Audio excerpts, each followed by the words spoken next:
Bonjour peuple congolais. Papa, maman, onyokwami pona kozwa visa. Agence de voyage Smart Consulting et pour Nabino. Oza na posa obima na ba pays lokola Canada, États-Unis, ba pays nyonso ba État Schengen, Turquie na ba pays lolenge na lolenge na $500 Smart Consulting et saleli bino assistance et visa. Ba bourse peut être disponible pour na bana nyonso baza na posa okokende kotanga libanda pour na pays ya Tunisie, Chypre et Biélorussie. Oza na posa ya kozwa biso, toza esika ya kobunga te, okomi na rond-point Willery, na avenue Louvungi, 165, l'immeuble Kazam, na premier niveau. Toza wana, oza na posa ya kozwa ba information na nzela ya telefone. Oza na posa ozwa biso na nzela ya telefone, obengi biso na 081 144 38 91. Soit obengi numéro Moussousou 081 32 62 203. Moussala Kitoko et mon Anamisou et en plus na diré à Moukié, adresse exacte une seule adresse, na Smart, n'en jamais dessus. Na Smart Consulting, avec $500, on peut voyager partout dans le monde. Mbote, nabino nyonso bozuli bakwa kolanda plateau de vérité à vendredi à le 5 février 2021 mokola lelo na niveau ya ensemble ya Sénat plutôt pétition contre le bureau et kozala examiner traiter et voter mokola lelo.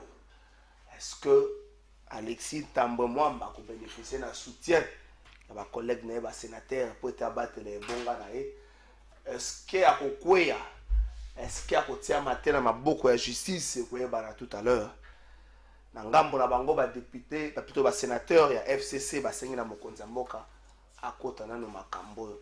Ati un point final na démarche oyo pour na bango ekomi ko bebisa elengi pe beauté ya démocratie. Kusukela nango wapi? Tukomeko lobela makambo wana na émission na biso mokola lelo. Bilenga pe perdre o ba senga kina mwana mboka Emmanuel Shadari atika bokonzi.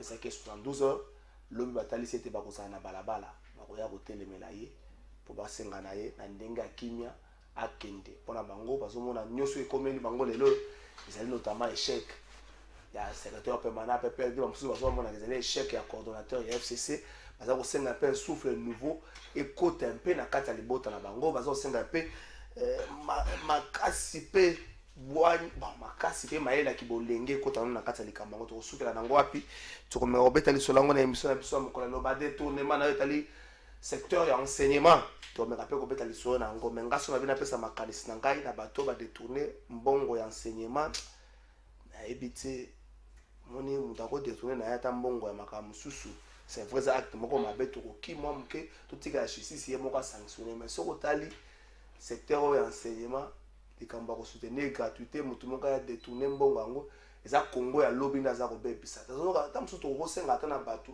baluka sanctionner to ko pesa na ye to me rappel ko so la ngona kati émission na biso mais to sana invité moko na plateau na biso mais yamboye ya kota to kozwa ndeko Tshisekedi Mukenji Walter Fachi juste pour quelques minutes il y a un message moko pour na mboka un message pour la président de la République le a prophétisé dans makambo moko depuis 2019 et kokisami kala mingi te a prophétisé ka selon ye ba image pe zali beaucoup monde ngo a prophétisé que président de la République Félix Tshisekedi a reçu parlement que configuration vous monde l'Assemblée nationale ko bongwana lelo toyoka a une prophétie sous nini ndiko Walter Tshisekedi Mukendi bonio. Ah bien ndiko tozoka kala fay kala depuis to kutanga année passée. Message na yo prophétie lelo to bangana ngo les assoussouni. Bon, avant de parler, j'aimerais d'abord dire aux gens ce que je vais dire aujourd'hui.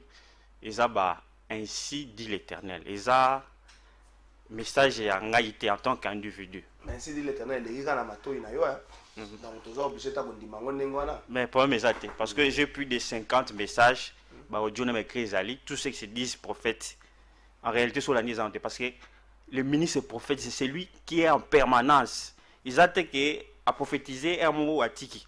Moi, je voulais donner une parenthèse. Alors, la Bible dit dans Jérémie 48, le verset 10, maudit soit celui qui fait l'œuvre de l'Éternel avec négligence. Dieu m'avait appelé en 2000, Deux, pour les servir. D'abord, je tiens à signaler ici que Naza, moi, dans le ministère, il y a combat spirituel. Dans mon papa, c'était évêque honoraire pour Azaba Ajmorna évêque honoraire, na formateur honoraire dans le ministère de combat spirituel. Donc, on a appelé Nalandi ba fermissement dans le ministère de combat spirituel. Bon, Dieu m'avait appelé de les servir. Naye kubunga mandamu, c'est là nzambe na mipesi na politique. Nakenda ko adhérer na parti à le patriarche Jonas Mukambaka de Tanzema. Quand j'ai adhéré, on a créé la Ligue de jeunes de ce parti. J'étais parmi les dirigeants de cette ligue. Ouazara président Zaka honorable Atiko le film d'ailleurs c'est mon parrain. Il a soutenu la mariage nanga. Mais là, la vice-président, à un moment donné, je intérim. J'ai quitté Jonas Mukamba pour aller chez Philippe Fouta. Un n'a pas Philippe Fouta, n'a proposé de créer une ligue de jeunes. Il y a parti l'actuel ministre Nani Kalumba. À l'époque, il était secrétaire général. Comme je faisais ombre, je créé qui en la gestion, n'a créé les amis de Philippe Fouta. Donc j'ai été président de cette structure et celui qui était mon vice-président, c'est maître Kabila, Mwana Kabila. On a dit avocat Kamé, on a dit à secrétaire parce que ça sera soi-disant la présidence. Donc tout ça alors quand Fouta, avant que Fouta Koufa, Zamba la qui s'arrange que Philippe Fouta zo Koufa. Bon, on a comme l'avantage et belé pas Fouta parce que je l'appelais. Parce que j'étais aussi dans le cadre jeune, moi, Bambongo, j'ai refusé de lui donner ces messages. On a ébissé, comme il y a dans ta franc-maçonnerie, dans ce vieux, bon, Fouta est au Koufa, elle a Koufi, Kabila qui est na Miabi, qui a déposé la gerbe de fleurs. Nous avons que le président Kabila, na maître Kabila, moi, Kabila, toqué, la présidence n'a pas de la nation, il y a l'un des collèges juridiques à Kabila à l'époque, c'était Emmanuel Maboti. Ça, c'était en 2010. Nous sommes allés pour remercier le chef d'État qui a déposé gerbe de fleurs et pas à tombe il a fait le Fouta. Alors, Nani Emmanuel Maboti, d'heureuse mémoire, à l'objet, tu sais que parce qu'à l'époque, j'étais journaliste collaborateur de presse dans BRT Africa. Celui qui était mon DJ, c'était Thierry Mossé, c'est mon jeune frère. Voilà. Alors, bon, tu sais qu'il dit, toi, tu sais qu'il dit Kabila. Si j'ai dit à Kabila, toi, tu sais qu'il dit, au comme ministre de l'information, au Kumango, yo nani Kabila, son alobi na Kabila, yo comme ministre de la justice, au comme à condition, toi encadrer Bissot. Hein, bah encadrer Bissot Miwale. Alors, nous sommes sortis, le mandat par la nation, c'est concerté. Après, tu bois une abisso. Message, c'est important. Voilà. Après, au cas, l'année passée, avant même au Seigneur Koufa, n'a reçu vision. Namoni, parce que d'habitude, on a mis Mangomba, Mangengenge, tout ça. Zamboro Laksanga, namoni, esprit à Koko Félix, Alexis Moulumba, il y a Koko Nanga, Tshisekedi Samuela. Na papa Etienne, basa place mon abi, mais ça veut dire quoi? Zamba yango fondanga vision. Alobi, ton grand-père, Tshisekedi Samuela, na Koka Félix avait fait des pactes. Qui était mon grand-père? Mon grand-père c'était un descendant du chef Foutimier. Azaki na ma kolonito ba chiluba. Ba moi ba kisha bo koko. Ba lungwa ki ba mi balé na village, ba kena kananga place ba peche na abotamaki. Alors Koko, il y a Félix Alexis Moulumba. Et papa tient na botami a pêché combo ya Koko nanga direct. Alors ça nous l'accent biloko mususu parce que papa Etienne selon le degré familial asa oncle, je vais l'expliquer asa oncle par rapport à nga. Mais makambo ndelo toucher mingi mboka te. Te nazo koya, nazo kende message zali. Te message nazo continuer message zoya. Et Zamba yebisinga que ton grand-père avait fait des pactes avec Nani et papa Etienne. Voici ce qu'ils ont fait ça. Wana l'enrobate. Na yekolungwa wana, Zamba la kisingai, na moni vision, président Félix babelisi na chambre secrète namoni ba valise ba cercueil comme tabengisa que ça soit ebisi ya katolia soupe ya nguma subitement en quoi oui soupe soupe ya nguma zela ndeko Walter zela olobi oza na message pour na mboka oui attention zela même ata pona basali na nzambe so oza na message directement pour nanga oyo olobango na plateau ya télévision yo olobi oza na message ya mboka pesa biso message oui j'ai continué direct ya président de la république oyebi ba kanoni ni akolenga pona kopesa le problème c'est quoi na kene la présidence ba yipsinga ke na maison civile la maison civile ezaki moi ba mbululu oyebi d'ailleurs je tiens ici à saluer nani maman Marie Ange Titene moi aussi nani chef de saluer déjà pour ça va détailler ça c'est l'ami d'enfance ya maman ngai tout ça pour ça va détailler bon les gens pensent que ceux qui n'ont pas un président de la République, c'est parce que je cherche des intérêts personnels. Je suis prophète. Tous ceux qui se disent prophètes là, ils n'ont pas reçu des messages clairement. Mamoussou Wawa, comme écran prophétique. Walter, message au Zanango Eza. Oui, je vais donner ainsi dit l'Éternel. Zamba le biboy. Par rapport à un message na moni Zamba Singa, ça soit bénéfice Félix, Alubiboué, au regard de l'Éternel, ça j'ai écrit, de même que Dieu a appelé son serviteur David à être le roi et le pasteur du peuple d'Israël, ainsi dit l'Éternel des armées à son serviteur Félix Tshisekedi Tshilombo, président de la République démocratique du Congo, que j'ai appelé comme évangéliste des nations. Tu ne t'associeras pas avec ceux qui entrent dans des loges pour adorer d'autres dieux. Je prends le soleil et la lune à témoin. Le jour où Félix Tshisekedi ira se joindre à eux, moi l'Éternel des armées, je les frapperai. Au roi de l'Éternel, c'était le 10 décembre 2019. Dans l'écran de la TV, il y a Félix, et tout ça la crash. C'est ce qu'on appelle ça message à la nation. Zamba Olaksanga, drapeau ya Congo. Drapeau ya Congo, Zamba ya Ibsinga, drapeau Oyo, ça a été fait dans la loge ya franc-maçonnerie. Loge blé.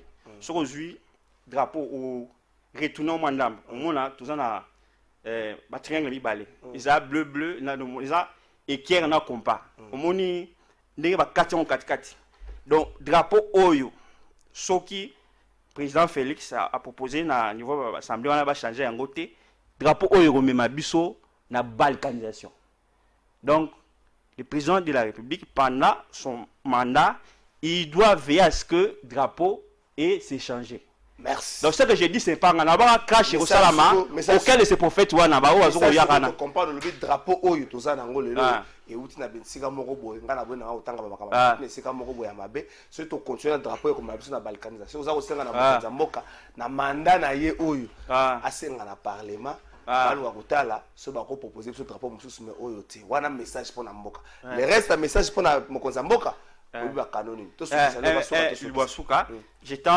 tiens à saluer ici ma cousine qui est la sœur biologique du président, Kiri Christiane Tshisekedi. Na Azandoyi, il y a écoutez non Azandoyi il y a Koko nanga les seuls Koko atika j'étais à saluer. Donc c'est tout, voilà. Merci. Voilà. Donc la régie peut permettre à surtout soit il est par le barak que de 2023 à 2055 Congo et Kambama sous la vision, s'il vous plaît, Congo et Kambama sous la vision de Joseph Kabila. Est-ce que vous savez des prophéties n'a pas donné ça mon collègue. Le token a régi bon to kozonga to ya maman na mboka junior mpesi coordinateur ya Asbel Kabila forever. Dans lobby na ye omona vision, c'est-à-dire entre deux avions, na moni des plantages à vol. Risque paye à cash. Donc l'esprit des morts ils ont menacé accident on a niveau il y a directeur cabinet paye na président de la République. On a sengaki bango to créer comité moko ya cellule présidentielle ya prière ils a permanent oyo et au kamana 26 intercesseurs qui ont au kamba pour la président de la République parce que le fait qu'il y a une stade de martyrs ake koboza susu Congo na maboko ya Nzambe faut que 100 personnes parce que les gens qui sont avant na butu ne yebse ko nani ndeko na Paulin to soleki na on va visiter ba prince des démons, c'est-à-dire Satan en personne, la prince, il y a puissance de l'air. Na ko pesa même comme on est fourfou. En ce cas, na moni pena l'avion président na caméra net fula et comme net fula donc nzamba yebisa bango prier parce que Satan en personne. En ce moment Satan en personne na nga bundisa na présidence na. Donc atika la pena Andila nzamba atenga mate pour so atengami code 50 33 11. C'est Félix qui domine Kabila. C'est qu'il a fait là spirituellement, il a dominé Kabila. Le fait d'inviter quelqu'un, peut-être très besoin marcher sur. Parfois, on a été invité, ils ont dominé spirituellement. C'est pourquoi nous avons prophétisé pendant la période où il y a un gouvernement. Merci. Il faut comprendre que Ndeko Walter Tshisekedi message wana azopesa apesa rango le 10 août 2019 et puis 2 mois après et avion ya mokonza moko memaka bandeko moko et salaka crash. Donc pour naye il s'est dit être prophète aza lokola bandeko mususu te wana lecture naye mais boki pe prophétie apesi pour na moka le drapeau toujours salela drapeau ndeko junior mpe chalati so ba ko benda ngote drapeau ndeko junior mpe chalati drapeau wana ceux qui ont continué dans la balkanisation na mboka donc on sait la na mokonza mboka associé par les mabata la so ba yo changer drapeau te comme balkanisation wana ezaye alobeza ainsi dit l'éternel tant que message yé moko tant que pa ko lobango yé moko ngamo na commenter yango ezate drapeau wana so to continuer nango et comme la balkanisation mais nazo opposer prophétie na ba prophète na ngai pe prophète Ogio to limbo elanga makambo pesa un message au dimanche na poko comme ça lundi na ko lobela bana mboka. Merci. Ndeko, sinon on pêche. Ah, bonne. Non, merci pour l'invitation. Naza très bien, ça va. Kachama tokete? Te nakete. Toza convoqué. Non, mais okende Kachamata kaka oki sentiment ke Kachamata. Mokonza kendaki na ebisaka yo awa ke mokonza kendaka kopema. Visite familiale. Abengisi mina ku abengisi bakadi ma azope mata. Soki esengi abengisa mutu basolola eza nango mabe. Comité de crise esimbite musala bango soki na nzaba ko unifier parti lingo libota te donc azope mata bosa bo rendre président honoraire mauvais service hein. Nanini no ba lieutenant na ye. Nanini soki ba adopter comportement na ye à un certain moment ngaki ça la bien. Joseph Kabila a dit ne parler que si c'est nécessaire. Au besoin, silence est important. Ouais. Mais Bino, tant que le régime est changé, c'est beaucoup mina bilo, balo. Tu au finish, et là, on va boutique avec les Sénat et on va perdre en l'élo. Si vous adoptez un comportement à Kabila, Kabila garde silence. Kabila sait la valeur et le silence. Mais Bino, c'est le contraire. Oui, bien, avant de répondre. Parce que c'est qui message on a lobaka na limbolango moi bien parce que expliquer te na bandela yango pe na continuera ko loba yango ndeko trésor message est clair. Je dis après 2023 ti 2055 décalage wana nde congolais wazolandanga ako vivre Congo oyo biso nyonso tolotaka et ekozala sous vision politique de Joseph Kabila Kabange. Wana je peux opposer au bengelinga mutu so babengaka o super o en fait facha olimbo elanga o nani oui na otika ya mati yango na lobby problème ezate o bengi batu so babengaka barchi prophète kota moi je ne suis que mutu amuke David on a zui kaka message et tant ko salema ngana ko sala ngo débat bokangi yanga bobombi o pa ko contredire bobombi o pa ko appuyer bobombi mais ezane loko moko. Tant on a fait ça message dans des années, il y a quelques temps, le pasteur Roland Dalopé a l'obagé l'ormor. Non, c'est ça que j'ai dit, non. À Talisi Batou, clairement, que vous conduisez aux gens sikoyo et comme Mambo a âge d'or T. Mais vous avez déjà compris. Oh, on a fait déjà perspective, il y a tant on a Talisi, c'est-à-dire 2023 Sili. Au banditi 55 et vous allez vivre ce que j'ai dit. Donc voilà, alors on a que de ce qu'on a politique, na si d'ici quand on a regardé peuple à comprendre après tu au côté est-ce qu'on a le but que notre rendre non. chef Nabiso, c'est tout à fait normal. Il est assez silencieux, il ne peut pas tout le temps parler. Mais il faut qu'il empêche bisoter, tout y a loba, qu'on ça un message, tout peut communiquer. Ce que les la famille politique, moi, ils ont calme. Ils ont des FCC, ils ont biso kabiliste.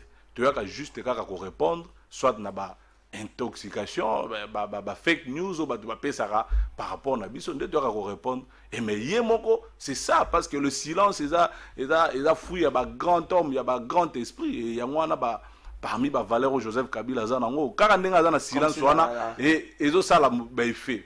Moi, le Joseph Kabila comme biloba loba, asili. Donc force c'est Joseph Kabila parmi ba force na ikaka kimia wana o ba tout bo réclamera loba akoloba pété na sengi pe na autorité morale vanda kaka calme amere ko loba na suka avant quitter Kinshasa amere ko loba pesa ga ba tout tanga tanga ki ba nombre ba conseil des ministres tikale na suka donc mais tanga tanga alba ba nombre conseil des ministres tikale après ko loba na combien de conseils des ministres Salema bino pe 18 ans Roland de la Motte et Salemi combien. Après Golobana, il le conseil des ministres. Ça m'a bloqué à penser ça hier. Te na tuni kaka yo lobi aloba ki sali soki amboué. Mais tant aloba ki na bino, est-ce conseil des ministres ça le maïsous. M'a bloqué à penser ça hier. On est une cause à fier le conseil des ministres. Ah, za fierté. Yo dos à fier le conseil des ministres. Non, na za fierté yo lobi li comme na tel soki tant aloba, il ne parle pas pour rien.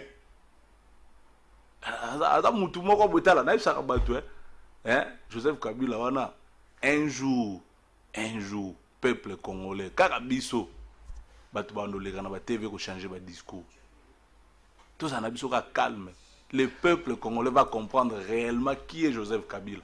Ne vous en faites pas, Yesu peuple ba ndima ba libérer Moïbi ba betela Barabas maboko ba condamner Yesu Masia. Ne pensez pas que ce que moni batu moi batu belé bazo finga mutu c'est que mutuana azama beto mutuana azana tort. Non, parce que Yesu kutu azanzambe peuple préféra Moïse soit kende mais lelo mokili mombimba biso tunde to loba wa Jésus to betaka maboko to binaka mais à l'époque on l'a crucifié pour libérer un voyou. Ne vous en faites pas, ce n'est pas parce que na quoi moi pour critiquer Joseph Kabila nde eza kaza mutu mabe. Non, le diable peut à travers bongo ya ko yinisa mutu nzamba tindi na mokili et pas batu. C'est ça l'œuvre du diable. Junior péché na FCC yo za na parti politique yo ya ka na mallette so ina sac ya cordon ennemi za na parti politique donc le rôle la FCC ezokoma o ezokoma ozo constater qu'il est temps de quitter surtout que muto amemaka on a sac na epé toboki comme mandeni non ouais na mallette ya cordon ennemi so amema on a sac et toboki ole okoya vous m'obéissez, je peux prendre ma route. Écoutez, c'est ça le problème. J'ai beaucoup de respect, d'estime envers le professeur coordonnateur Némi Moulani. Pour une petite histoire, là, Junior Mpetchi, na sali logo ya Asbel Kabila Forever le 22 mai 2018. Joseph Kabila a pouvoir. Sur le ligne, le 22 mai, pour le téléphone, et je me suis dit ceci. Na cause la team ou Joseph Kabila a respecté parole naïe à cause la troisième mandaté. Dès qu'il aura fait ça, Ngai Junior Mpetchi n'a remis sa charge. Il y a Betaka Bitumba pour défendre Joseph Kabila pour ce qu'il a fait. Dans Bokao, na Vandi na Ngaboy. Ti alternance et Salemi. Le 24 janvier, Leki. Nazota la on a TV. Nazala Bilili. Le 30 janvier 2019, n'a lancé Asbel Kabila Forever. Et bandi ko sala musala na sali sortie officielle. Na la meeting nangai on a sala le 14 décembre 2019. Tant au meeting et salemi tout ce n'est qu'après le 20 février ndenga na yo appel il y a coordination il y a FCC yaka na bureau après une année à travail nyoso yo sali ozo mérité ko siéger na kati ya FCC. Désormais, tu appartiens à la plus grande famille à Joseph Kabila. Donc, avant période douana, j'étais comme ça. Ni contact, ni moutou. Nazako Ivriga Rabongo. Vous comprenez? C'est le 20 février 2020 que Ngande Konayo, Naye Komona, le coordonnateur Némi Moulani en face. Et il me dira en tout cas, au Sali Moussala Malam, félicitations. Au commissuko, au Kikolobageno, tu es cadre na FCC. C'est comme ça que moi, j'ai commencé à parler de FCC. So, telle émission dans Kala. natikala kolobela FCC te parce natikala komona ta bureau te babenganga te eloko te. C'est après que naye kosala par rapport à Moussala on a sali ba comprendre que oui, c'est vraiment un enfant, un jeune encouragé par rapport à la lutte au Yazaromeni. On comprend. Je vais expliquer au té ndesi ko moni tango esili na komi ko participer Safari Bicheye na moni mo invitation na ngaye na ke na participer et c'est fini. Ce n'est pas dire que net nenge ba to ko lobela de coordonnateur ndé abzuinga te bongote. Donc là na vraiment kabiliste wa ke na voté na 2011 na ke na libanda ko luka mo ko tanga retour na nga na lobi mon na mobalo il faut ko lobela. Moi j'ai fait 2 ans parmi ba réseau pour ça na défendre combat Joseph Kabila 2 ans na forêt pour na ba guerre ko bima na biso libanda za itango Joseph Kabila a eu pouvoir Zamba bitumbesili aja kimia biloko wana na yebisa ko ndeko trésor muto abi valeur ya kimia ezaka ka muto ayebi passe ya guerre mingi wa boyebi ya moté c'est tout à fait normal pour na biso yo ezelo bien les lombo rekoma démocratiser réunifier pacifier en tout cas je suis fier d'être kabiliste yo zo senga na lo pona kende là de continuer pêche et puis ozaka kana une année na kati ya famille na FCC mais lelo FCC le quoi Titanic iceberg et c'est tout un iceberg et c'est collé. Il est temps, va bien bas. Obi nzema ba mal tane temps ezo s'écouler. Faut-il nous quitter sans espoir? Obi nzema j'ai pas une très belle voix mais nzembu yangwana. Ole o zelati Titanic et s'écouler sinda yango nyonso. Tam susu ko bika te le rôle la rose. Il est temps o longwana yo. Na longwa pona kende wa parce que là tu n'as que une année na kata famille politique. Mais écoutez, c'est ça le problème de co trésor. Il faut tout changer makambo. Même ba jeune au bozo landangai. Tout le monde veut que makambo changer, la jeunesse. Mais en tant que jeune, tout me capé ko zoa, tout y a un comportement ya sika. Comment voulez-vous nga pona ça l'aspect Kabila forever mutatindi nga zate. Je suis en train de te dire ici que tant on a zo sala yango nga naza conscient na yebi que Joseph Kabila n'est plus président. Na yeba ki yango ata sous président te. Ozo comprendre. Nazo sala yango na yebi que non président sika comme na Félix Tshisekedi. Je pouvais bien na misaki ba moyen nga pona ke lelo makambo na kombo ekende moi bela tout ça je pouvais le faire au nom ya pouvoir en place. Mais qu'est-ce que j'allais défendre na pouvoir en place? Moi j'ai pris l'initiative et l'autre inspirant nga mingi za Palou. Tant on a se référé na histoire ba singa Palou eza parti à Lumumba te. Lumumba za na parti na de son vivant. Mais le Palou c'est parti Lumumbiste unifié donc ba Lumumbiste bato ba ndima ki combat ya Lumumba nde ba créer Palou. Lumumba est mort, mais Palou a côté na pouvoir dans Mboka. Ndena s'inspire, ah non, Joseph Kabila a beaucoup fait. Désormais, moi, je reste kabiliste. Je deviens kabiliste officiellement et je vais poursuivre son combat. Nzele ya Kabila, Yoluka Kimia, Yagosala que démocratie dans la Mboka, Bilo Wana tout, Yogana Silisa. Yagouya sanctionner ba détourner. Yogana Silisa. Et sur base de ça, na Kabila. Yosko zo senga kasi combat Kabila, Yagouya ko sanctionner ba détourner, Yagouya ko sani yo peuple ba jeune botika ko yana ba parti politique parce que baza na pouvoir. Parce que aujourd'hui, l'UDPS va quitter le pouvoir. Vous pensez que ba ko kufa wana, nde ba ko saka ba tutie so ko c'est un mensonge? Ba ko longwa. N'est-ce pas? Et maintenant on va kolongwa. Donc tout ce monde là, bouquet sur ceci comme ça. Tu reprocher na ba tata na biso transhumance. Vous voulez aussi que biso ba jeune tu na ba esprit wana. Non, il y a des valeurs au biso photos ana. Photo tambu sa makamunengo ling en tout cas ngana monike combat ya bona adhérer. Et puis adhérer au tikali wana. Si vous avez une politique pour espérer moi quelque chose dans la poche, là moi je n'ai pas ça mon conseil na ba jeune. Il y a une politique soit dans même une année. Il y a analyser l'histoire en Mboka au Ponanzela et c'est quand il y a la Mboka derrière vision ya mutu moko boye et reste constant. C'est ce que moi je demande. D'autant que yo senga bateau et dini. Nga na biso déjà que na ye déjà ko sala loko na bi Kabila za sous président. Et loko nini asiki ko kamusanga parce que Joseph Kabila ngai na landi asa longwa ki président mais nga na zo lobela par rapport ya biloko sala de Nathalie so ba Lumumbiste batikala bien que Lumumba kufa. Joseph Kabila peut même mourir. Moi je vais rester kabiliste. Na kozala fier nango. Pour ton information, na boti mona na pese kombo Joseph Kabila. Yo ce ko zo tsanga ke non na kende moi Joseph Kabila. Yo informé na tindela yo vidéo ou boya kinde ko lekisa ngwa. Ouais, moi na nga komone Joseph Kabila mpetch. Tika moi na makambo na ngai tika. Ba pesa ka kombo bino mo bolo ba kombo elandaka. Mais ce kombo elandaka c'est moi na nga comme président de la République. Oh, mais alors parce que bino bolo ba kombo elandaka. Je serai demain peut-être futur papa et chef de l'État. Et nakobisa ya kozala fier. Lorsque botangisa na banimo kaka le 4e président s'appelait Joseph Kabila, yé na classe a aucun sem. Yé muta instaura démocratie a aucun sem. Yé muta mema élection libre. Oh batu nyonso bakomona urne na yo na ngamba la liboso sous Joseph Kabila. Mon cher, je choisis un combat noble. Ba Titanic na binona, je m'en fous. Ba o bazo longwa pas Kabila, bokende, so bokende. Allez-y. Que reste-t-il? Qui reste encore dans la FCC, surtout avec le cas à Alexis Tambo Mwamba, peut-être à Rui Kokoya, ou encore le sénateur Baroki combattre la présidente Nabango. Est-ce que l'organisation qui a quoi et là on est sous. C'est-à-dire au FCC, vous passez automatiquement dans l'opposition, donc vous vous apprêtez à vous faire l'opposition. Et puis marche mon boss là au bout na première réti bosuki na quoi ya nini bamenga ngoni marche 27 va dugoler marche ça botira ce que opposition faut beaucoup montrer 27 va dugoler ça ça peine courage à la vérité et opposition faut me ça ko sala ngo mulai bo me rappelle ko sala ngo fréquemment wana ezaka na ngo marche moko pacifique batna ba chaussure marche na ba chaussure à un moment donné dans le bar il faut batou avec le temps vérité ils auront en place. Au lieu de ramener ce ça les maoyo, violation tout ça. Bah tu me suis ah, na mona on a ba réseaux sociaux, ba sali boy. Mais sans makelele, sans coup de balle et tout. Mais il faut qu'on félicite biso ba kabiliste parce que biso to utiliser la voix à violence té. Mais oui, attendez. Ce que vous avez ba parti msusu, ba manipula ba militant na ba bimsi ba on nzela.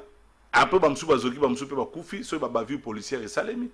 Mais biso to boy yo kanzi ke biso to incapable de bimisa 5000 personnes en zela bazara wa 5000 mais yo monaki na marche wa bazai combien nakata marche bazala ki combien yo kana nakata voilà tena si cela ça je important s'il vous plaît biso to za na besoin politique wana té ya ke moi likambu boy bo bima na nzela té ce n'est pas vraiment ça notre combat opposition sur bossa vous comprenez mais biso to za na opposition de nini encore que union sacrée ngo tisiko to ebité eza nini un regroupement ils ont parti, ils ont plateforme politique, ils attendent que les journalistes, yamba mutabiso, na yamba moko yamba ndeko moko a combo ils ont bunga semaine passée, je crois c'est un ami, un frère de l'UDPS, à lobby ils ont vision. Alors c'est que na carte union sacrée c'est leur compréhension dans les FCC plus cash plus la muka non, il y a une union sacrée. Na habité sur qui ngande nazo comprendre. Pour na carte FCC, ba député a peu perdre baza. Na kati FCC ba député UDPS na kati union sacrée ba député PPRD na kati union sacrée ba député à UDPS il y a UNC il y a MLC il y a Bemba il y a Katumbi basanganiti donc la Muka FCC cash et même avait raison il y a la coalition gouvernementale élargie sur ce point on a PC raison là c'est pas ça le lo malongati encore que baloba FCC bandoki FCC n'est to bloquer FCC n'est le mal ben non ça vient passer bonjour lisusu kaka batango FCC nde bosaina bango maka mboso wana za muta wapi alonga kiti te aza muta alongo nini balobi na union sake aza député ya wapi yena aza député ya IDPS to aza député ya wapi famille politique ne balongo FCC la rani FCC la kwa muzikiti mais on a zo tali so union sacrée pesa ka bongo union sacrée ça peka coalition ya la muka ya FCC na ya cash non ya onde union sacrée ba changer ka kombo mais eloko nga izo sepesa nga lelo na lingaki nde nazwa peuple congolais en témoin 2 ans tozalaki na coalition bandeko balobi biso nde toza ko bloquer quand bien même que botalaki procès à 100 jours ici kambongo ekendaki aza mutu ya FCCT c'est long procès mais balobi ka biso nde to bloquaki. Je suis content aujourd'hui na position au biso toza siko ngai en tant que kabiliste. Je suis très content. Dossier mo pesa na. Yo kana expliquer on a c'est important. C'est important. Je suis content na position actuelle. Gouvernement wana ebima. FCC azali sous na kati te. Peuple bozola na ngai. Toza lisusu na kati te. Ozangi courant, ozangi mai. Kobele la kombo Kabila te pardon. Pardon. Soko ozangi mai, ozangi courant, li pandenge zo mataka po biso to tika on a plus to tika bobele la biso lisusu te. To tikeli bango biso bandoki entre guillemets to bendi nzoto ba gérer. Peuple alia, peuple amela makambo et salima. Po bandoki biso to longwe. Ndelo na ngana ibisa na peuple. Vous comprenez? Et na kosenga pe na biso ba jeune, ba kabiliste to tikala calme.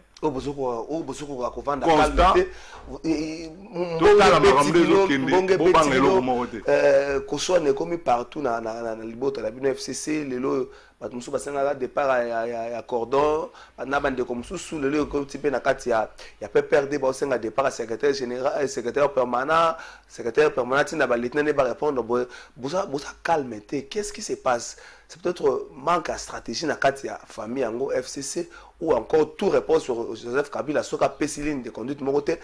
Les éminents professeurs basanakawana bilenga maël basanakawana bozuko ka se contenir bon repose sa directive mokote. Bon, en plus de Zoya et puis na bande ko nanga pe ba parlementaire de buna moni musale sili pour na minto babanda ko finga mabunda akei ilunkamba akei si boko bando finga na bobo masko ba parlement debout balukela bino pe misala moi que na plaider pour na bango baluke ba bulo bon musale sili ezalaki kabila mabunda répondre à la question ngai. Donc en tout cas na sepeli parce que na minute au peuple et moi ko observer gestion ya batuana peuple biso lisusu bovanda botala on a dit que to kovanda c'est ma prière ndenge to vandi siko boye Dieu merci na sepeli na deux biloko parce que un Joseph Kabila o alobaka na 15 bonne personne te batute nzamba sungiye c'est le moment et bato mabe bazo kende de bango moko. Vous êtes en train de constater, je suis content parce que Nzamba longoli na pembeni na biso bato mabe. Et comme bato mabe wana esika bake, ils vont aller faire bako sala ya mabe. Na ebite soki o benite za kuno bazo sala bango soki prière à délivrance, je sais pas soki président moko ya mbaka ya pasteur moko soki ya oui, merci, c'est important. Il faut que comprendre que FCC, tout ça la gestion na bango te gouvernement na bango ezobima comme ils ignorent, ils a sacré. Ah, il aura sacré na si kuna vraiment vous allez bien et ça la peuple monde. Mais le peuple va comprendre. Ba nani balingaka Congo ya solo na ba nani ba kosaka makambo. Ba utiliser ba lukutawa zera na siri sana zonga s'il vous plaît non batu ba elengi na landi journaliste mo wasolo ba ngana ko sa l'opposition na président Félix te pona ebinda kuna bango tala niveau ya bassesse tala ndeko junior zonga na question ezapre sanga confiance Kabila chauffeur ya des fois wasuki sibino ke ezala kate lukuta nyoso bolonga ya wana zobandela zonga na question ngai. Moi mon problème c'est ça ngana naza kwa Jean Baptiste na tinda mine liboso na bongisa nzela il faut na balaye ba lukuta nyoso bokosela Kabila wana c'est faux na lobaka yango bino ba bokosela nationalité boke filmer village na esika bino bomona na pays wana. Ce n'est pas bien. Maintenant pour la question. C'est calmé. C'est calmé. Bon, c'est calmé. Attendu à se calmer. C'est là. C'est la régie de temps c'est calmé comme ça. Dans zone de la haine. Quand on botte les malades me consolent. Ne moi mouké na mona me mata. Toké on a régie.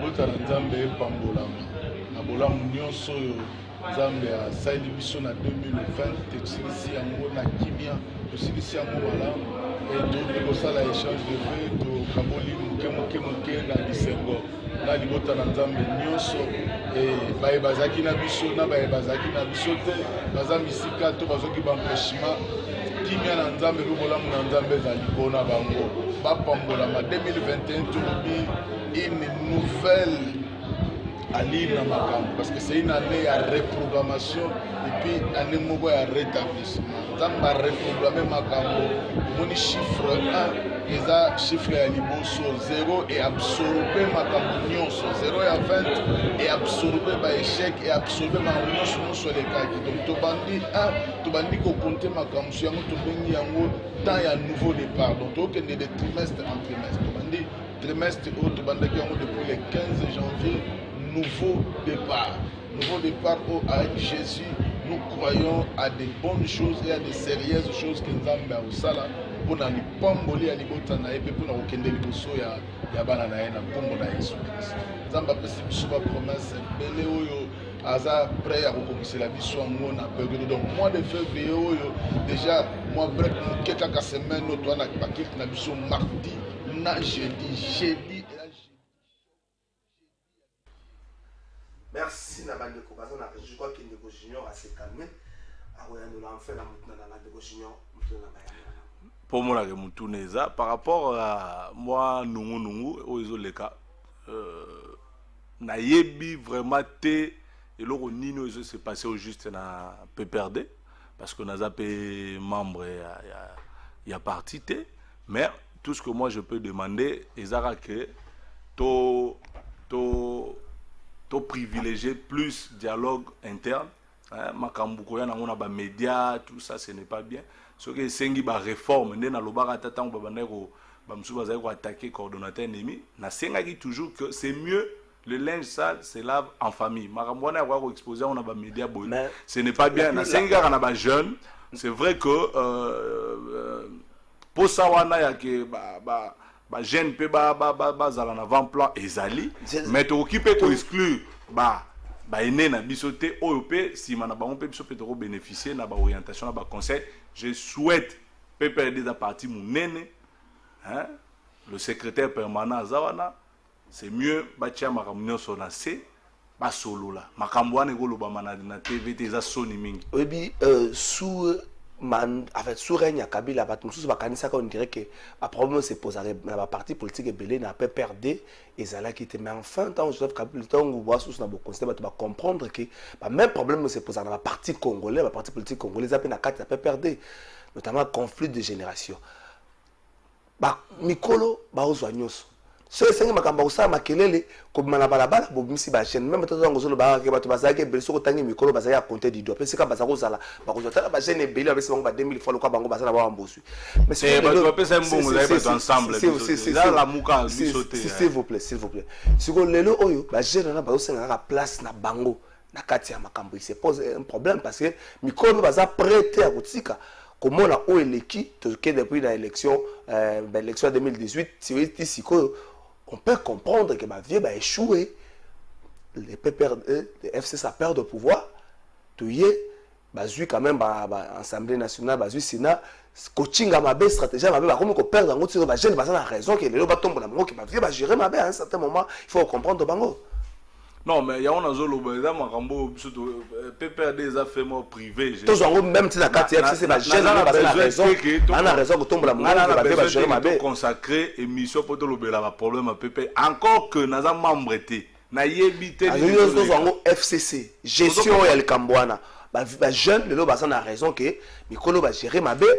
À tête au perdant qui présidence, mais tout ce cas là qui au moins une grande part. Moi je pense que le problème pouvoir, mais problème net de perdre assemblée pour perdre Sénat pour moi le problème est à nature il y a homme congolais trahison ils na ADN makasi balanda resika ma ezotiola c'est simple ils na okutu makamute que x a géré ma BT et c'est pourquoi je dis et là qui si que la plupart bando bisa Joseph Kabila Raïs c'est na ngaka parce que azana pouvoir parce que tant qu'on pouvoir et bascule le monde babandi Golanda même problème wana ko mona ngoso président Félix Salomon na Bokondi yo mo mona ndeba ba ko za vide ba Rolanda mutu msusu c'est ça le problème parce que prévenir que tant baza en opposition bilongi msusu ato mona leo bazala ka soutien ba to bilongo to no mona na 10e rue na o ya lelo ezande mo donc ils ont un problème ya mutu te ka gérer ezande que problème ya ko zala na bato balandi pour intérêt et Joseph Kabila za quand même na chance wana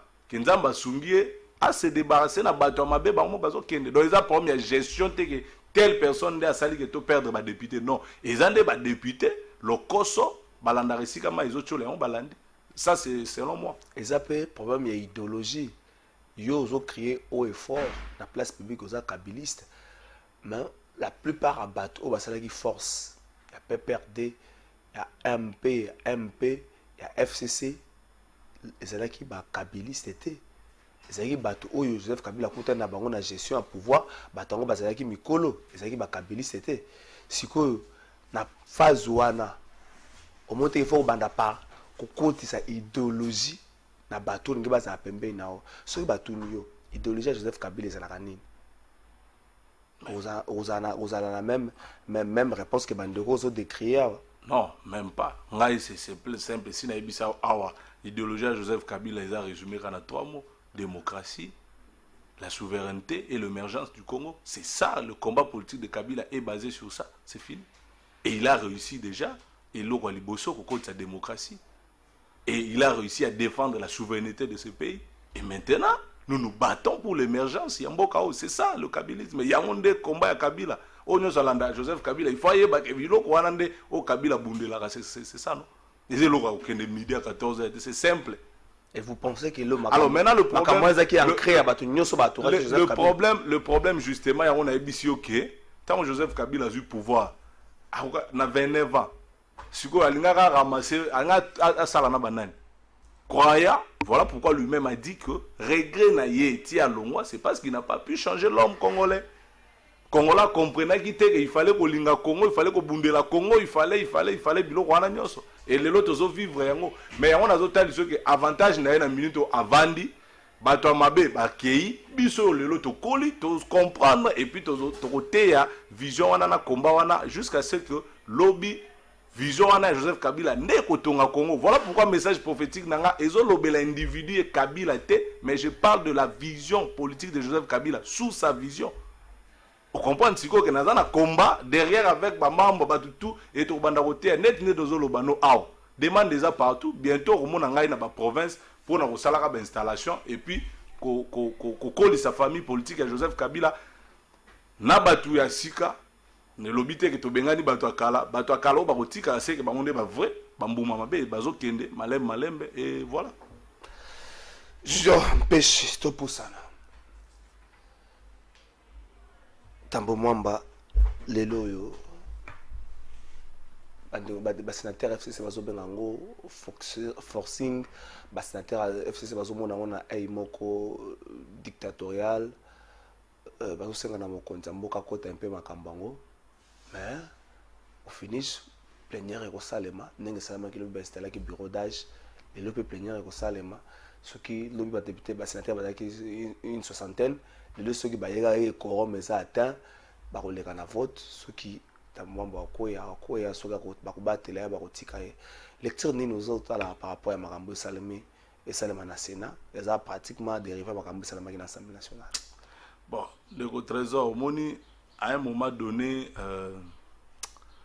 ça fait mal parce que attention na yoki bambongo ebimaki session extraordinaire à l'Assemblée nationale 12 millions ça fait très mal.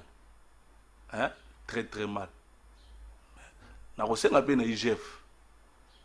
Le travail à IGF ezaka kotala kaka ba. Mais ce qui tout la question na zo. Ce qui mbonga sali musala o esengela kango zo bima. IGF pasa kambo ya bibo yo zela na mte.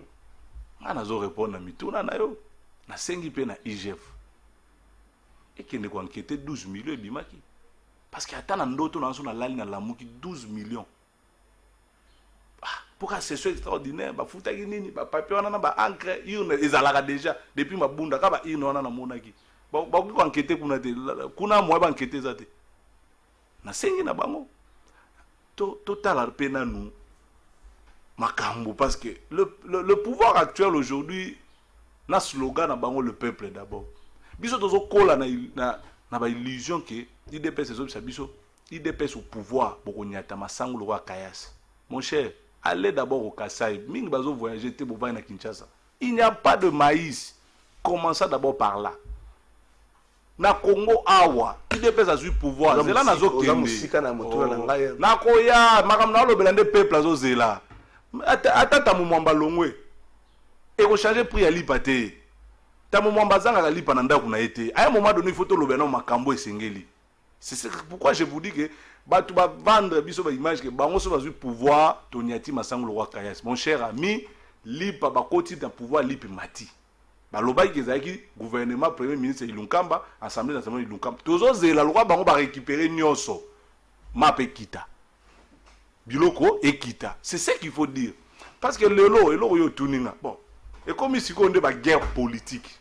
Oh bango bazo sala pour la plupart règlement de compte mutamta luka poste bato longola tambo mwamba mais ce tambo mwamba longwe mais marambo peuple azo zele sale mais ko mais si c'est là ceux qui ezande bongo que non il faut pas longola bato. Moi je viens de te dire ici que je suis d'accord en tant que kabiliste ils ont engagé ngai Assemblée nationale et kepa na bango primature bazwa pe Sénat comme ça tu observé na biso na peuple biso nyonso totala ke maintenant baza na 100% pouvoir o babandaki kosenga totala siko changement nani eloko aloba te parce que soko otuni eloni boreproche na ntambo mwambo bambongo eza na kati makambo ya bambongo toyebi nano te mais non rapport à IGF bazosenga apesa baexplication il y a pas de problème soki ezalaki mpo na rapport à IGF esalema et moi je te dis mpo na nga nazosenga sikoki bato wana bazwa pouvoir nyonso pourtant tosangani na bango ata moto abeti libaku eza nde FCC ata nde tolongwani na kana chan soki tozalaka na coalition banga balobaka eza biso ozo comprendre donc pour le moment position na biso na komomona ko position moko bien tovanda to observer bango 3 ans ezebele bakoki mpe kosala quelque chose et tozo souhaiter bango bonne chance donc biloko na bango wana olongwa na Sénat olongwa tozomona nga nazomona ngo en tout cas ezaka bango pe c'est extraordinaire na bango pe okoka bo 20 millions yo zolo ba po Girofard oza tambola nango te bato baza tambola Girofard ba maloba moko na yo te mais soki ato tambola na Girofard yango c'est aussi ça le problème na ba bazo tambola siko boye ba ke bokolongwa na pouvoir muta botama na Girofard azalaka te ça il faut trouver normal muta botama na piloni azate hein peut-être to kufaka nango po ambulance ke ndo tika biso na cimetière ça la quand même bon mais ko botama nango te ozo comprendre ba trouver ngo normal ezala bandeko bazaki lobi na pouvoir trouver ça normal même ceux qui sont aujourd'hui il faut pas comprendre que mandat na bango ko sila ba tika ko rêver pas travail pour c'est extraordinaire c'est na pe ba ko singa ka ba millions vraiment ba millions ne ko sala ta quelque chose comment tungisa bino peso bima po bato mususu bazo girango tango zaki bato na bino bazo girango boza ko rappeler te ke ma peso mata tango zaki bato mususu bazo girango zo rappeler te ke masango ngai Joseph Kabila na pouvoir kinoa ye moko kongola bengi lipa kanga journée c'est-à-dire olieka moko journée kangami siko ni na ya kolobani na moni siko ke baby kanga journée bande ko tondisa ngai moko na ko molia ngo 3 to lobate le roi bande ko na mino babi pouvoir ba kosala en opposition te ça va total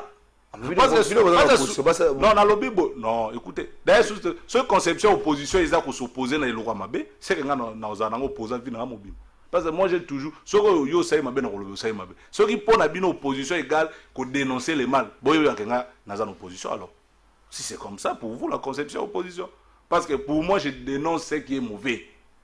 Et la meilleure façon que le chef de l'État a réussi, c'est dénoncer le mal.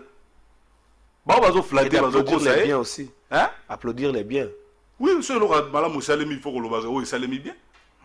Mais tu as Madame jouer au Salem, tu n'as des hommes comme ça, moi, c'est le Madame Niomon. Na des ans.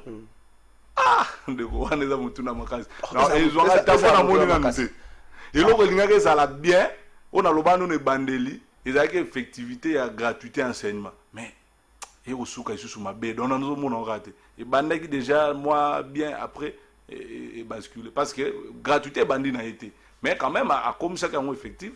Na constitution. Na constitution non de votre trésor. Oyamba ngai na mars 2019 na utimboka na ngai na kole na betelio ke gratuité banda na peso na komo école ti lelo na ebisa ko benga téléphone gratuité banda kala biso na sankuru lomela loja kole gratuité zalaka depuis Joseph Kabila vérifier ngana yaka kokosa te mais na félicitaka yango parce que e kokoma partout vous comprenez ne eloko quand même il y a bien on a monaki mais pour le moment il basculé et chuté donc jusqu'à présent pour moi d'ailleurs le président lui-même a dit qu'il a échoué pendant 2 ans comment ngana o flatter na lobake eloko simbaki siko batika nde ko flatter omoni ngai yokelo na biso soki lobi tozongeli pouvoir omona nga Junior Mpechi soki eloko na moni na moni vraiment bien te na loba cher ministre na ngai camarade na ce n'est pas quand même parce que loko bazwa bosa s'il vous plaît eloko zali mabezani bande ko na biso opposition akala ils ont manipulé le peuple ate eloko malamu salemi il faut ba diaboliser yango babanda ko bosa na ke bamsu obike na Congo batu mtema be ba sambela kapena ba souhaiter que mutu échouer na mandat azo bosa na ke so mutu ana échouer na mandat na pas sur ne ko même na bana kasina na ba noko na yo ba zapi na mboka partout c'est ça la mauvaise foi. Nous on ne souhaite pas le chèque du président actuel parce que Joseph Kabila lui-même a dit na discours na Souka soutenez-le comme vous m'avez soutenu tout au long de mes 18 ans au pouvoir.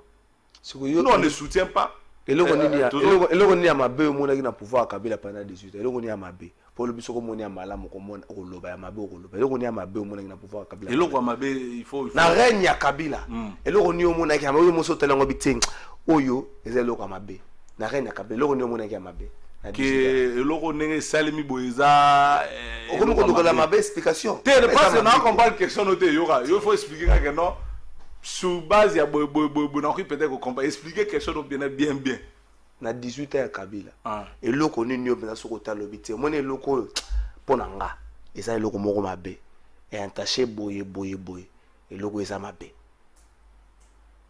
il faut bena luka soka to yambinga na émission mususu so promettre batu ko yambanga na roya obandeli question au moins na ko tala so na ki ko fouiller que eloko boyeza boye au bon amona ki boye bon awa ezalaki quand même moi bien té tout ça même impunité au mona ki te non impunité ezalaka Joseph Kabila te eza justice même impunité au mona ki te c'est que faute na koloba na justice na biso nga lobi te ke otanga nga pe na répondre soko lobi na plan impunité eloko mabe na sens wana eza yete parce que justice eza indépendante tika la justice c'est que justice ne bana ko sa musa na ngote atanga ta ba question pour atanga ba question na bato pour zo boya ko répondre na nyonso non tanga ba question. Bonjour Ndeko Trésor, aidez-nous aussi invité na yo à Luka co-débatteur co-débatteur moko ya UDPS wana mutakomi tokei pourquoi watu ni maraba pe perdre so pesi makanisi na yo bonjour un véhicule 207 ayant perdu frein aurait fini sa course na fleuve o mutu moko apesi information abi véhicule moko à 207 si les freins habité a confirmé que aurait fini sa course na fleuve donc bandeko bazaka lelo ya fleuve côté à nzela mayo bakitsuka faut pas vérifier yango quelle nouvelle pour la pépère d'un découpé a tenu maramba pépère de monsieur comme na souka merci bandeko bazana régie bazo tuna ngana bazo signaler ngana zongela motuna loko nyo moni ya malamu na règne Kabila pendant 18 ans eloko ya malamu ya malamu ezebele neti ya malamu ya liboso eza leloko kosala ke congolais nyonso akoma na liberté d'expression tokoma ko voter démocratie kota ya malamu eza ke sous Joseph Kabila banzela tongami ebele faut vraiment botambola ngana omemoka na ba Kongo pembeni wana kuti banzela makambo ebele le boulevard le plus long en Afrique centrale les boulevard na biso Lumumba o mundela tika de bande Kabila comme ça 4 donc biloko eza tellement ebele o Joseph Kabila sali soto bani ko cité en wa mystique limité ka yango moko wana ngana tangi na malula na yebi ndenge ezalaka na 2005 6 na limité lelo eza ndenge moko te on comprendre passerelle to bano mona na poto to koma pe na mwanzela na biso ya likolo donc mais peuple ango compliqué ba chele nzela likolo mais lingo lekaka na se donc biloko ebele salemi nzela monga fula biso bana monga fula ba 9 millions biso na monga fula biso na monga fula to sali bango kutu passerelle 9 millions bima to lekaka mais biso mbongo pe bima so de mouton ti na matango ezaki pasi olegite ba pasteur pe a Congo bo sambela so de mouton trop d'accidents c'est pas bien merci Ndeko Junior Mpeshi to komi na suka Claude Nanga de la Croix a komi na retard mais na osenga na bandeko nyonso ya ba diaspora ya Nigeria élection ko salema moko la dimanche de la Croix zali candidat Amlag association comme lango Amlag azali candidat bopesa ye mandat eza ya 3 ans baye banano komema mayelo bazwaki na Nigeria baya nango na mboka na sepela nte moko redia yemba na kendaka na poto na zwa mayel na zonga mboka espérons que bazwi mayel na Nigeria mayel na baya kutsa na mboka na biso basuka kati na koteka ba bijoux mais biso s'il vous plaît s'il vous plaît s'il vous plaît s'il vous plaît s'il vous plaît tena flasher kaka biso pena président Félix alongola bato poto pardon merci pardon zwa pena bandeko nanga bazana sanzete chef de l'état zwa bango bayebi pe osala merci Ndeko Junior mayelo wana basuka te na bijoux basuka te na ba pavillon soki ndini pona maputa mais au moins balingi plus net secteur bango bato toucher mingi secteur agro pastoral basala makambo rotia wana élection za mokola dimanche Claude Nanga Jean de la Croix nzamba peso makasi bandeko bo voter bela association Amlag to komi pratiquement na suka na communiquer écologique moto aussi sanango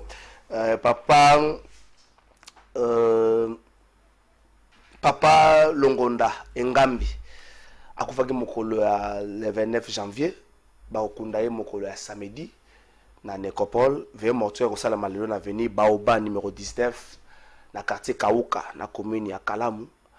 Enterré au Salam Alelo na cimetière à Nécropole. Le petit corps na morgue ya Saint-Joseph à partir déjà il y a 9h30. On a programme na pesi bino topesa makasi na bandeko ba otiko bongsa moboti ya wapesa bango makasi Saint-Esprit a consolé mitema na bango. Merci de tokutani mokola lendi. Bonjour peuple congolais. Papa, maman, onyokwami pona kozwa visa. Agence de voyage Smart Consulting et pour Nabino. Aux ana posa obima na ba pays lokola Canada, États-Unis, ba pays nyonso ba État Schengen, Turquie na ba pays lolenge na lolenge na $500 Smart Consulting et saleli bino assistance et visa. Ba bourse peut être disponible pour na bana nyonso bazana posa okokende kotanga libanda pour na pays ya Tunisie, Chypre et Biélorussie. Oza na posa ya kozwa biso, toza esika ya kobunga te, okomi na rond-point Willery, na avenue Louvungi, 165, l'immeuble Kazam, na premier niveau. Toza wana, oza na posa ya kozwa ba information, na nzela ya téléphone. Oza na posa ozwa biso na nzela ya téléphone, obengi biso na 081 144 38 91. Soit obengi numéro Moussousou 081 32 62 203. Moussala Kitoko et mon ami Chou et en plus na diré à Moukié, adresse exacte une seule adresse, na Smart, dans jamais dessus. Na Smart Consulting avec